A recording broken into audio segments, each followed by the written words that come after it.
Assalamualaikum warahmatullahi wabarakatuh. Waalaikumsalam warahmatullahi wabarakatuh.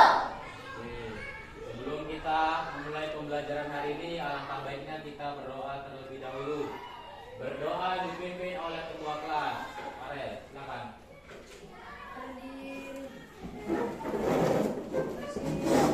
Berdoa dulu.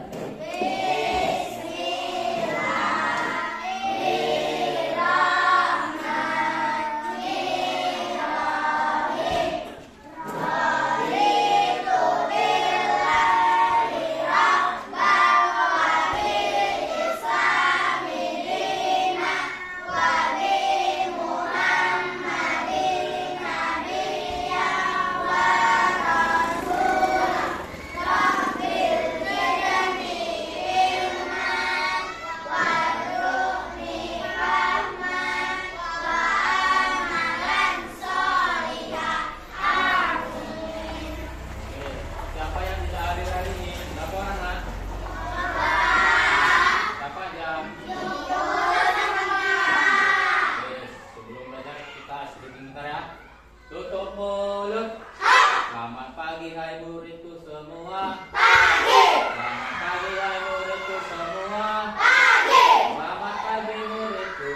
Selamat pagi guruku. Apa kabar hari ini muridku? Alhamdulillah luar biasa. Allahu Akbar. Yes. Nah, silakan duduk. Apa kabarnya hari ini anak-anak? Alhamdulillah luar biasa. Allahu Akbar. Yes. Oke, sekarang kita belajar tentang IPS ya. Coba sebelum kita masuki pembelajaran hari ini, Bapak mau nanya dulu, siapa yang ingat pembelajaran kita kemarin? Ah, coba Indri, apa? Tentang suku dan budaya di Indonesia, Pak. Nah, Yaitu ada suku Jawa, suku Batak, suku Sunda, suku Bugis, dan suku Betawi. oke, mantap. Tepuk tangan dulu buat Indri. Oke. Jadi nah, hari ini kita belajar tentang pahlawanku, yaitu Sultan Hasanuddin menyebarkan agama Islam di Indonesia. Sekarang Bapak mau nanya, sebelum Bapak jelaskan, kalian tahu nggak Sultan Hasanuddin itu siapa? Ada yang tahu nggak? Hah? Sultan Hasanuddin itu merupakan pahlawan yang menyebarkan agama Islam di Pulau Sulawesi, yaitu tepatnya di Kabupaten Goa. Oke, coba perhatikan ini. Sultan Hasanuddin lahir pada tanggal 12 Januari 1631 di Goa. Goa itu mana, Pak? Tadi Bapak bilang Goa itu merupakan salah satu kabupaten yang berada di Sulawesi. Pulau Sulawesi ya. Baru Sulawesi Selatan tepatnya ya. Nama asli beliau adalah I Malombasi Muhammad Bakir Daeng Matawang Kareng Gonto Mangepe. Ia adalah putra dari Sultan Malikus Said Raja Goa ke-15 dan ibunda Isabe Tomo Lakuntu. Sejak kecil Hasanuddin telah dididik dengan baik-baik dalam pendidikan agama maupun seni perang, sehingga hal ini yang akan mempengaruhi sejarah hidupnya sebagai pahlawan nasional.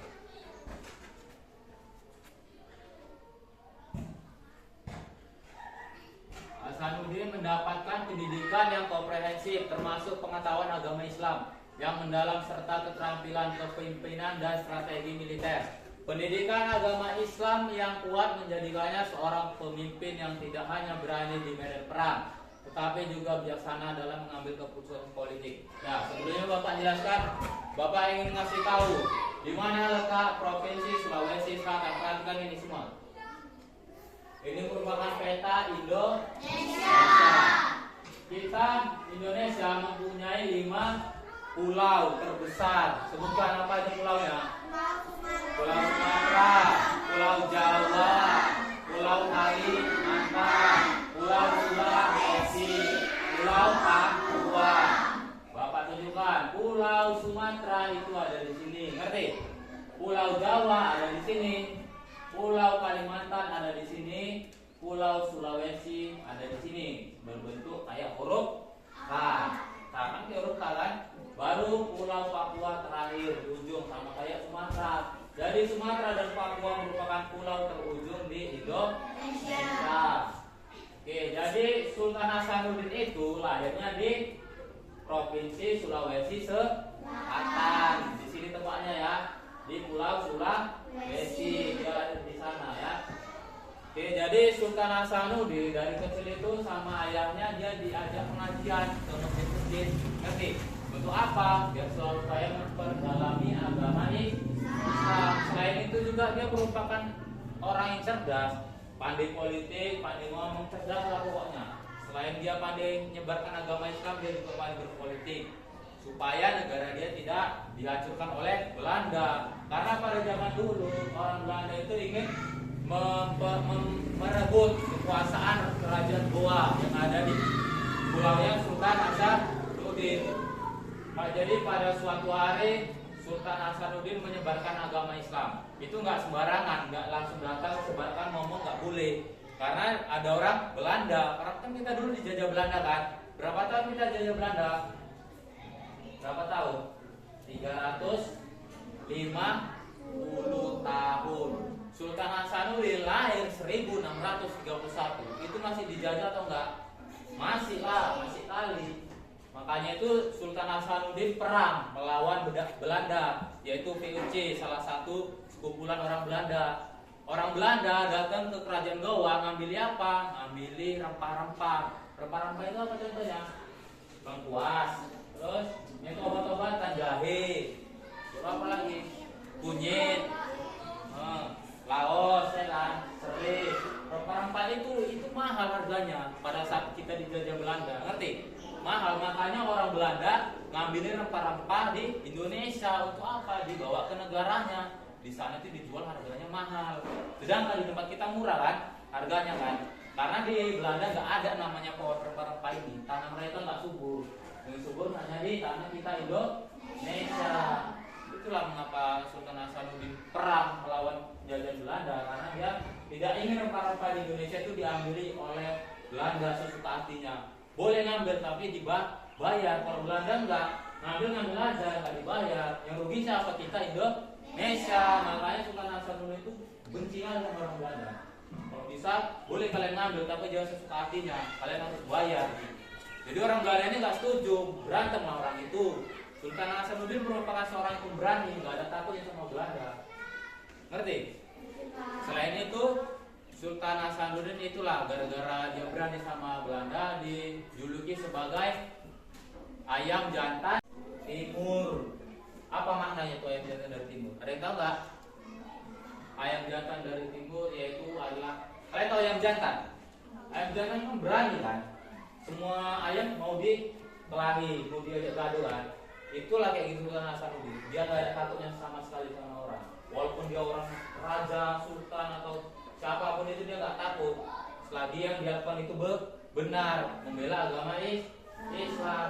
Makanya dia dijuluki sebagai ayam jantan dari timur. Kenapa dari timur, Pak? Karena Pulau Sulawesi ini letaknya daerah di timur, bagian timur Indonesia. Makanya dia dijuluki sebagai ayam jantan dari timur. Ngerti? Selain itu, Sultan Hasanuddin menyebarkan agama Islam tidak mudah. Kenapa, Pak? Karena dihalangi oleh bangsa Belanda. Nggak boleh, jangan kau menyebarkan agama Islam di sini, nggak ada hakmu gitu katanya orang Belanda.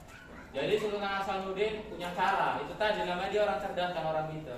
Dia punya cara. Apa caranya, Pak? Dia punya ayam jantan. Baru dilagakan dengan ayam jantannya orang Belanda. Orang itu berjanjian, siapa yang menang, saya boleh menyebarkan agama Islam atau berdakwah Islam di negara di Pulau Sulawesi. Baru orang Belanda bilang, seandainya saya menang, kamu tidak boleh dakwah di pulau ini. Oke, siapa takut, kata Sultan Hasanuddin. Makanya orang itu belaga, ayamnya belaga. Dan terakhir yang menang adalah ayamnya siapa? Ayamnya Sultan Hasanuddin. Nah, dari ayam itulah dia bisa menyebarkan agama Islam. Tadinya dia masuk ke halaman-halaman sana Pulau Sulawesi, tepatnya di Kabupaten Goa, nggak boleh. Dia masuk ke daerah kita, lingkungan kita gini, langsung dibunuhnya, diperangi. Tapi karena perjanjian itu tadi dia menang, Dia masuk sekarang nggak ada yang lawan, langsung aja masuk, ya udah dakwah dengan selamat tentang ajaran Islam. Makanya banyak orang Islam gara-gara ikut ajaran Sultan Hasanuddin. Tadinya kan rata-rata orang kita nggak punya agama, nggak tahu, cuma ngikut aja kan. Mana agama Islam kita tadinya, masih ikut aja, ikut agama sana, agama sini, nggak tahu. Tapi gara-gara banyak tokoh agama Islam yang ngajari ajaran Islam di Indonesia, maka banyaklah orang yang menganut agama Islam. Bukan itu aja, Sultan Hasanuddin juga banyak menyebarkan cara-caranya, bukan hanya sekedar dengan laga ayat juga. Dia dapat menyebarkan cara-cara dan datang ke sekolah atau majelis-majelis supaya banyak yang menganut ajaran Islam. Oke, sampai sini paham kan? Nah, baiklah, di sini Bapak akan mengasih beberapa soal untuk kalian kerjakan, seperti ya. Soal itu ada 20 pilihan ganda. Waktunya adalah 5 menit. Ini pelajaran tentang Sultan Hasanuddin atau IPS untuk tentang sosial, sejarah, tokoh-tokoh yang ada di Indonesia, pahlawan. Sebelum itu Bapak tanya dulu, tokoh-tokoh nama pahlawan yang di Indonesia selain Sultan Hasanuddin siapa aja, coba ada yang tahu? Nah, tapi Imam Bonjol, terus Ibu Kartini, terus Cut Mutia, Cut Nyak Dien, terus banyak. Apalagi ada yang tahu? Hah? Ki Hajar Dewantara. Itu kalau Mas Bidika, bentar lagi kita tanggal 2 Mei, Hari Pendidikan. Siapa pahlawannya? Bapak Ki Hajar Dewantara. Pendidikan itu ya. Ada yang ingat lagunya enggak? Bapak Ki Hajar Dewantara. Enggak ada yang ingat? Oke, dan sekarang Bapak kasih tugas ya, dikerjai ya. Ini ada 20 soal, disilang ya jawabannya yang benar ya.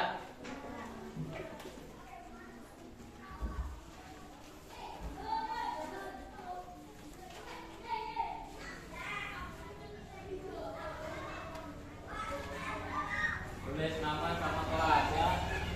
Itu yang penting. Nama sama kelas.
Sultan Hasanuddin. Oke, kita dengar sama-sama ya.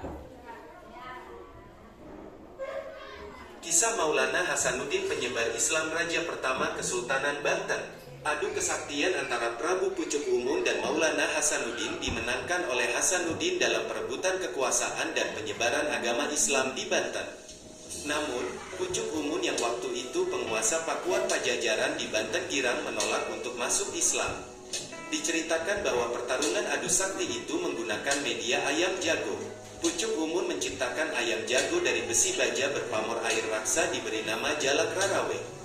Sedangkan ayam Hasanuddin merupakan penjelmaan jin berasal dari sorbannya yang dihentakkan dan diberi nama Jalak Putih. Cerita pertarungan Pucuk Umun melawan Maulana Hasanuddin ini sering disinggung di buku berkaitan sejarah awal Banten. Hasanuddin waktu itu bersama ayahnya, Sunan Gunung Jati, memang menyebarkan agama Islam di kerajaan Sunda di Banten yang masih bercorak Hindu. Banten pada abad awal ke-16 sendiri digambarkan sebagai kerajaan Sunda dan berada di jalur perdagangan. Seorang penjelajah Portugis Tomé Pires pada 1513 menggambarkan bahwa meski masih bercorak kerajaan, Islam ternyata sudah masuk ke daerah ini karena berada di jalur strategis perdagangan internasional. Pada tahun 1513 di Cimanuk, sudah dijumpai orang-orang Islam. Jadi pada akhir abad ke-15, Islam sudah mulai diperkenalkan di pelabuhan milik kerajaan Hindu Sunda. Ketika Sunan Ampel Denta pertama kali datang ke Banten, ia mendapati orang Islam di Banten walaupun penguasa di situ masih beragama Hindu. Demikian tertulis dalam buku Sejarah Banten, Membangun Tradisi dan Peradaban yang ditulis oleh Nina Halubis DKK sebagaimana dikutip Detik.com, Jumat tanggal 16 April tahun 2021. Estafet penyebaran Islam setelah Sunan Ampel dilanjutkan oleh Sunan Gunung Jati, Syarif Hidayatullah. Bahkan ia menikah dengan anak pemimpin kerajaan bernama Nyai Kawunganten dan lahirlah Maulana Hasanuddin. Proses Islamisasi penduduk oleh Sunan Gunung Jati dan anaknya Maulana Hasanuddin bahkan diceritakan sampai ke Gunung Pulosari. Setelah Sunan Gunung Jati ke Cirebon, Islamisasi tetap dilanjutkan oleh anaknya itu sampai ke Gunung Karang, Gunung Lor, bahkan sampai ke ujung kulon. Dalam menyebarkan Islam kepada penduduk pribumi, Hasanuddin menggunakan cara-cara yang dikenal oleh masyarakat setempat, seperti menyambung ayam ataupun mengadu kesaktian, tertulis dalam buku yang sama. Dan baru pada 1525 begitu Hasanuddin dikisahkan mengalahkan Prabu Pucuk Umun di Banten Girang, pusat pemerintahan ia pindahkan ke dekat pelabuhan. Ini terjadi pada 1 Muharram tahun 933 Hijriah atau pada tanggal 8 Oktober tahun 1526. Sekarang daerah itu dikenal dengan nama Kecamatan Kasemen dan di sana ada reruntuhan Keraton Surosowan.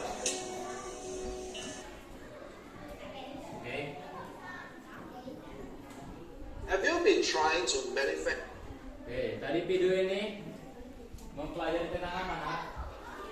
Tentang pahlawan Sultan Hasanuddin menyebarkan agama Islam. Seperti Bapak jelaskan tadi, yaitu Sultan Hasanuddin menyebarkan agama Islam dengan cara menyambung ayam atau bertarung, berkelahi ayam itu. Jadi karena ayam dia itu bukan ayam sembarangan, ayam dia itu ayam dari kakek-kakeknya dulu dia.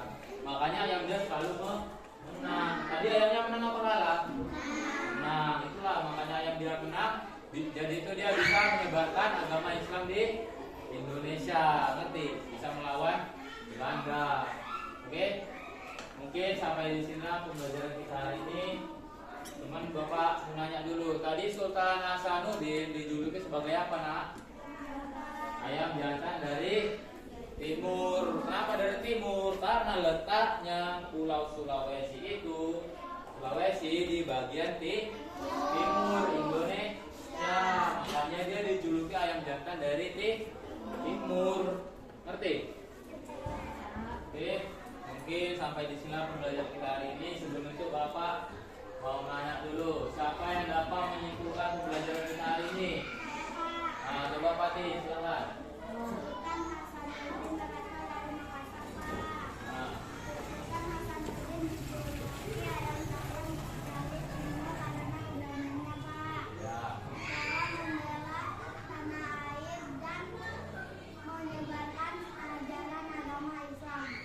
Mantap. Oke, mungkin sampai di sinilah pembelajaran kita hari ini. Kurang dan lebihnya Bapak mohon maaf. Namun sebelum itu, coba tulis tugasnya PR di rumah. Tulis di bukunya masing-masing PR-nya ya. Udah, coba tulis, coba Anda jelaskan. Udah. Coba Anda jelaskan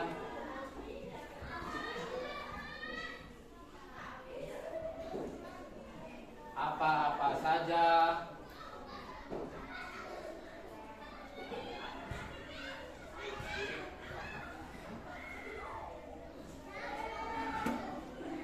yang didapatkan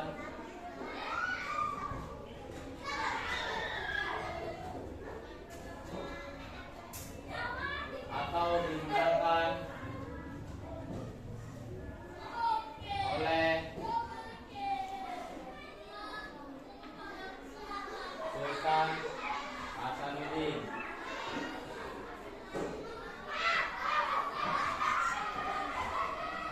Oke, udah siap? Sebenarnya PR-nya di rumah ya. Oke, mungkin sampai sinilah pembelajaran kita hari ini. Sebelum kita pulang, alangkah baiknya kita berdoa terlebih dahulu. Berdoa dipimpin oleh ketua kelas.